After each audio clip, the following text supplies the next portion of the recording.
어린이 시대의 소망 제21장 큰 기쁨의 좋은 소식. 중심 생각 자비 없는 베데스다에 임한 예수님의 자비를 기억해요.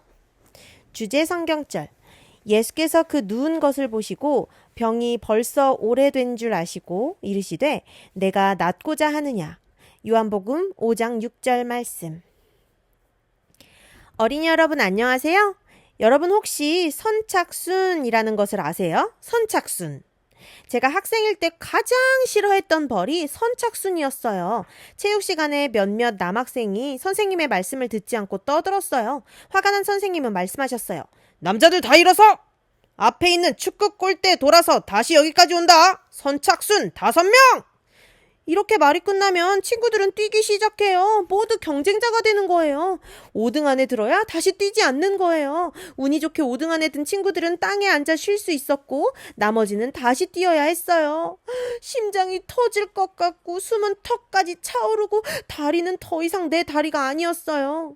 저는 오늘날 우리가 살아가는 세상의 모습이 이 선착순과 같다는 생각이 들어요. 끊임없이 누군가와 경쟁을 하며 살아가고 있어요.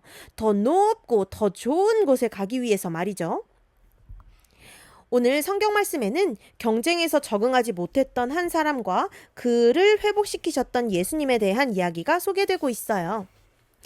예수님 당시 예루살렘 성에는 여러 문이 있었는데 그 중에 양들이 출입하던 양문이 있었어요. 그 근처에 베데스다, 벳은 집, 에스더는 자비란 뜻이에요. 그래서 베데스다는 자비의 집이라는 뜻을 가진 연못이었어요. 거기에는 뜨거운 햇빛을 피할 수 있는 오두막 5개가 있었어요. 그런데 어느 날부터 그곳에 병자가 몰려들기 시작했어요. 이유는 이랬어요. 당시 베데스다 연못의 물은 때때로 움직였어요. 사람들은 이 일이 초자연적인 능력의 결과로 받아들였죠.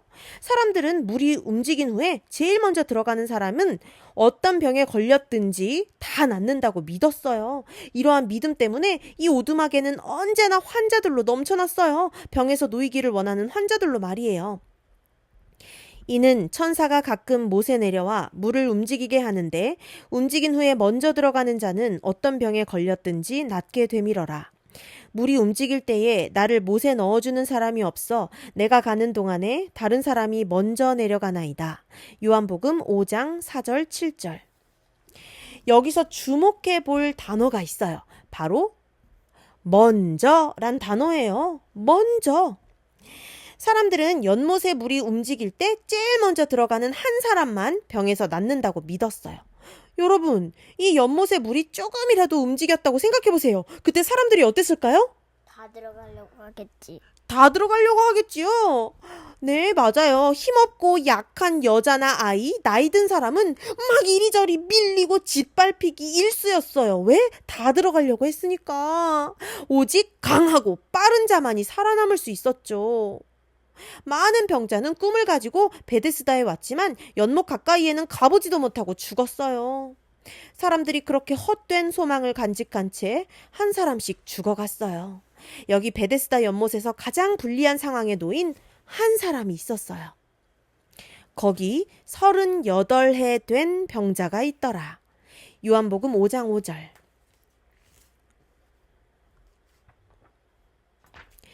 그는 다리를 쓸 수 없어 38년 동안 누워서 지내야 했던 사람이에요.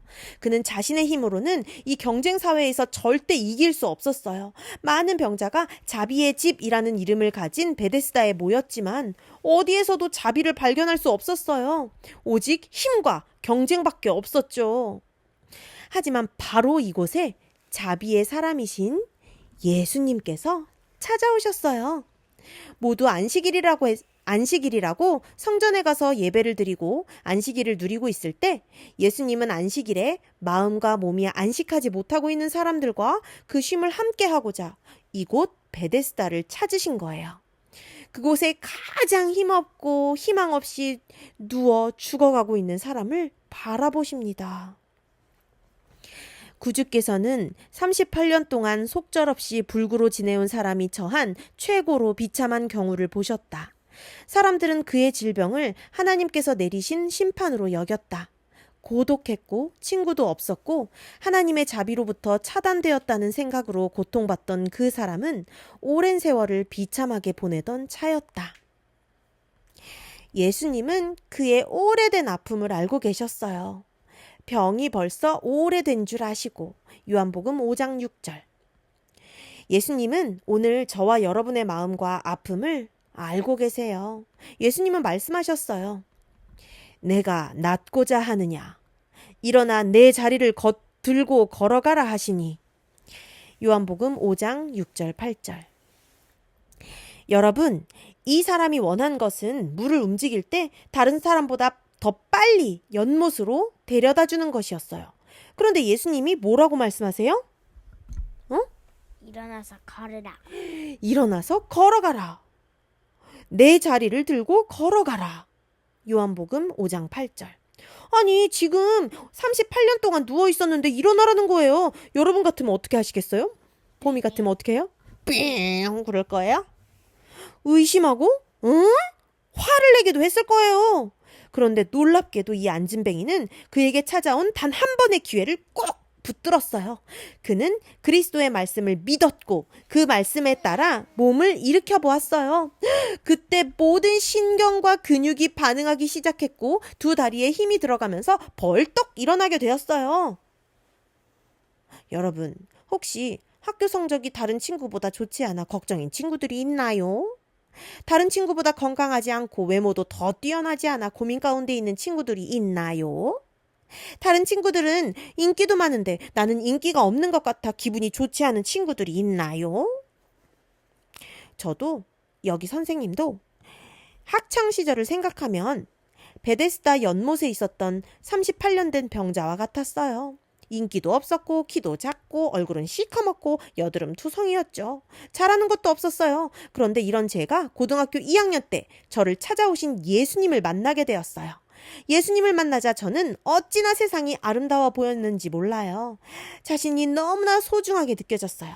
하나님께서 나를 세상에서 유일한 존재로 만들어주셨지? 라고 말이에요.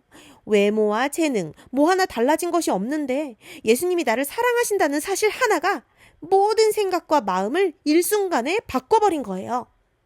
사랑하는 어린이 여러분, 예수님은 이 세상에서 경쟁으로 지치고 남들과 나를 비교하며 고통 가운데 있는 친구들을 오늘도 마음 문 앞에서 똑똑 노크하고 기다리고 계세요.